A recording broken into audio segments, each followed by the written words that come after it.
Yo, what's going on, man? It's your boy D.Rim.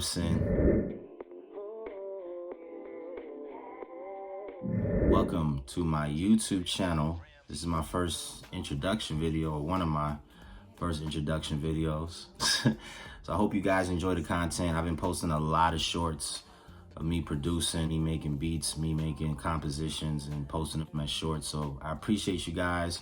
My subscribers have grown just a little bit, about 100 in the last month or so. So keep subscribing, keep letting a friend know about your boy. Make sure you guys subscribe, make sure you guys hit like, make sure you guys share this video with your friends, because this video is about me playing one-on-one with the greatest player of all time. That is Michael Jordan. So we gonna break it down. Welcome to Vision Over Sense. Let's get it. Jody, come and ride with me, get fly with me. Let me show you how it's supposed to be.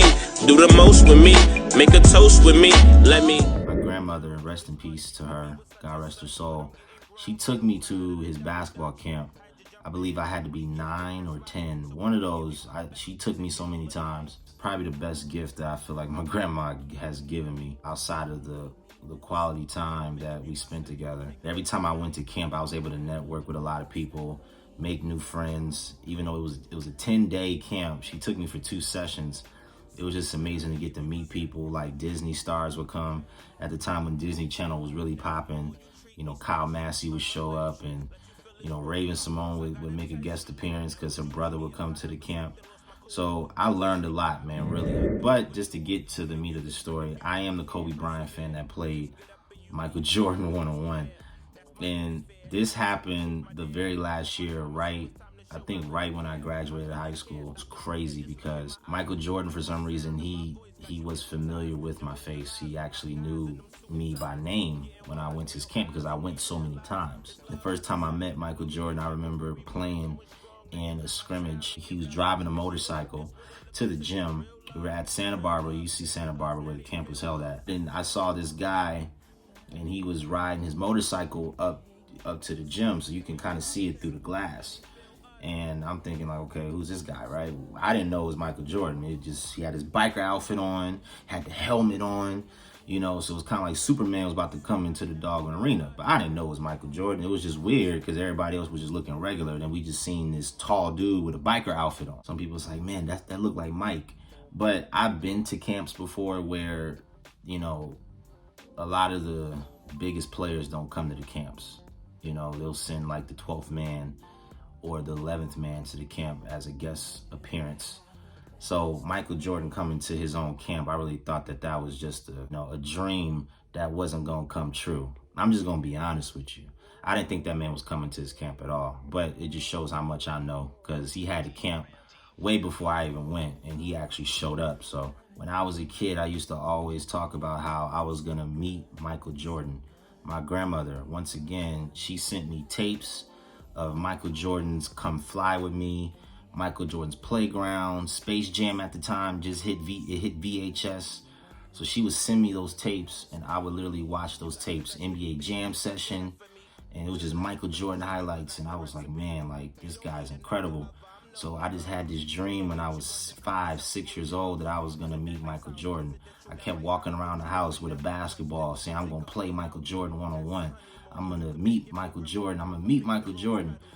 And when you have big dreams like that, you gotta be careful saying it to small-minded people. My friends I went to school with, my teachers, my classmates, they never met a big celebrity before. Michael Jordan at the time, especially in the late 90s, was the biggest American icon that you can probably think of. Even when I went to his camp around 2000, 2001, he was still an American icon when he came back to the Wizards. When you said Michael Jordan, your eyes lit up like a Christmas tree. You know, 90-year-olds that don't know anybody, when you say Michael Jordan, their eyes lit up like a Christmas tree. So me speaking that into existence, it was very hard for a lot of average people to understand. But because I spoke it so much, it happened. So when I was playing in the scrimmage, fast forward to when I played in the scrimmage game, it got real crazy because I was dribbling the basketball. I will not forget it. And the biker thing just went out of my brain because we were playing the game. And when we were playing, running up and down the court, I heard a whistle blow, and I turned my back, and it was this tall guy, bald-headed guy, and I was like, it's Michael Jordan. Like, what the hell? I was like really shocked. Like, we really stopped playing because he was reffing our game, and he just kept laughing the whole time, sitting here like, dude, this is Michael Jordan. He's actually here. The first day of camp, like literally like 5 hours later, like he's here. It's crazy, right? So from that, you know, that's the first time I met Michael Jordan. He actually looked at me. He was like, you back at my camp again? And I was like, I really felt like I was on top of the world. Like, the greatest player of all time actually remembered who I was. The hell was I thinking when I put that jersey on? Once again, shout out to the late, great Kobe Bryant. Rest in peace to him and his daughter, Gianna Bryant. It was the last full day of camp. And I go for 2 weeks. And this is right after the Lakers beat the Celtics in 2010. It was so hype. So every week I would just wear the Kobe Bryant jersey just because I was so happy that man won 5 NBA championships. Like, anybody that's from LA understand how important that championship was and how excited we were. And I just wore that jersey like faithfully. Like, every week that jersey was on. When I went to go play basketball, I had it on. When I went to the store, I had it on. When I went to church on Sunday, I was playing drums with the jersey on. Like, everything was in the jersey. Playing at after parties, the jersey was on. Like, I did not take it off. Literally every week, at least once or twice a week, it was on, you know. And when I got to camp, that same energy carried on when I went to Jordan's camp. So, but I didn't put the jersey on till the last full day of camp. The last full day came around, Michael had a third lecture. And I didn't, you know, me being an idiot, I didn't know that he was having a third lecture. So we got up at 5:30, 6 o'clock in the morning. I'm sleepy because I went to sleep at like 12 midnight. As a camper that stays overnight, you have to walk from the dorm to the gym. So I'm already tired, I'm already sleepy, I'm sleepwalking, trying to get some energy. And while we're walking, one of our coaches told us, like, yo, Michael Jordan is going to be lecturing today. And I looked at my boy and I was like, to the gym. That's exactly what he said. He was like, yo, I'm going to teach you guys how to utilize one-on-one moves. Okay. Right. This is going to be great. So that's when it came back to my brain that, oh, he's going to call up kids to study his moves and we're going to play him one-on-one. It just came back to my mind from what used to happen years ago. So I was like, okay, great. So after that, he taught the move. And then, you know, that early in the morning, you just want to stand next to Michael Jordan. You don't care about how you look. You don't care if your shoe is untied. When it's time for him to say, okay, who wants to come up here and demonstrate the move? And, you know, we just raise our hands just because. And we super tired. I was the second person that he called on. And all I did was I just did this calmly. And Michael looked at me. He was like, you come up here because you've been in my camp for 10 years. I'm like, yo, this guy actually remembers who the hell I am. This is crazy. When I got up, I was like, oh shit, I got on this jersey. So when you see me walking up, I'm walking kind of slowly. I'm kind of like walking. And then I know a lot of people saying, well, how come you didn't take the jersey off? Look, I'm a big Laker fan. The Lakers they beat the Celtics. I'm keeping this jersey on because I really thought it's out of respect for Michael Jordan because him and Kobe Bryant are brothers. I knew this already. Like, Kobe admires Jordan. Jordan respects Kobe Bryant. He wasn't going to have a problem with it. So I just kept it on. And the rest was history, man. The rest was history. I got a bucket on MJ. Oh, man. Oh!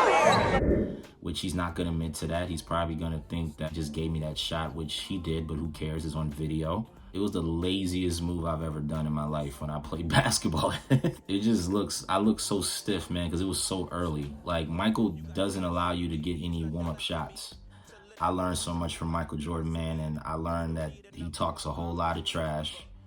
He talks a whole lot of trash, man, like a lot. Ready?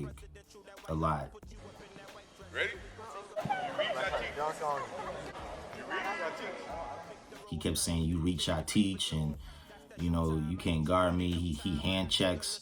I think after I got that bucket, I think he took it personal. He took it really personal, and he just kicked my ass after that. And for the record, Michael was not 50. He was 45 when this game happened. I am the Kobe Bryant fan. I appreciate you guys for, you know, checking me out, looking me up on Facebook. I've gotten a lot of friend requests since then. My social media grew. We got on Sports Center. It was crazy. And it was kind of bad for me because I like to brand myself as a musician, but a lot of people only want to follow me because of that particular situation. One lesson, Michael Jordan taught me a lot of things, but the biggest lesson that he taught me was to not focus on the prize, but focus on the work. Because if you focus on the work, the prize will be right in front of you.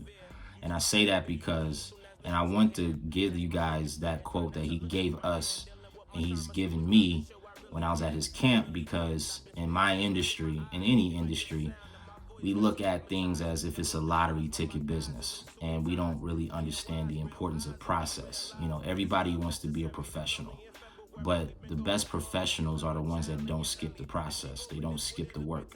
And I'm in that boat too. Some days I get frustrated. Some days I'm like, man, I wish my career would have went further, but I keep forgetting I'm 29 years old, about to be 30. I'm still young, you know, have a lot of time left, right? So I still take that knowledge with me everywhere I go, that you have to focus on the work. You cannot focus on the prize, you know. And a lot of people, especially in the music industry, they feel like, you know, if I put out one song, I'm going to blow up overnight. You know, I'm going to get a record deal. And then if it doesn't happen that way, then you tend to either point fingers at people or you tend to quit. But because of that knowledge and because of that advice, I'm sitting here still being in the music industry for more than 12, 13 years. I graduated from college. I got a new single right now, Let Me Show You, that's officially hit syndicated radio, 150,000 streams on Spotify. So make sure you guys check that out. And my new album is coming out very soon, September 17th. It's called 28 Better Late Than Never. So I got a catalog worth of music on all streaming platforms, all because of the work, all because of not focusing on the prize, but also, like the great Kobe Bryant said, loving the journey, because that is the dream. So I appreciate you guys for tuning in, hearing my story about the Michael Jordan and Kobe Bryant fan one-on-one game. I am the Kobe Bryant fan. Once again, rest in peace to the late great Kobe Bean, Black Mamba Bryant. Prayers go out to his family. Prayers go out to his lovely daughters, his lovely wife, and also rest in peace to Gianna Bryant.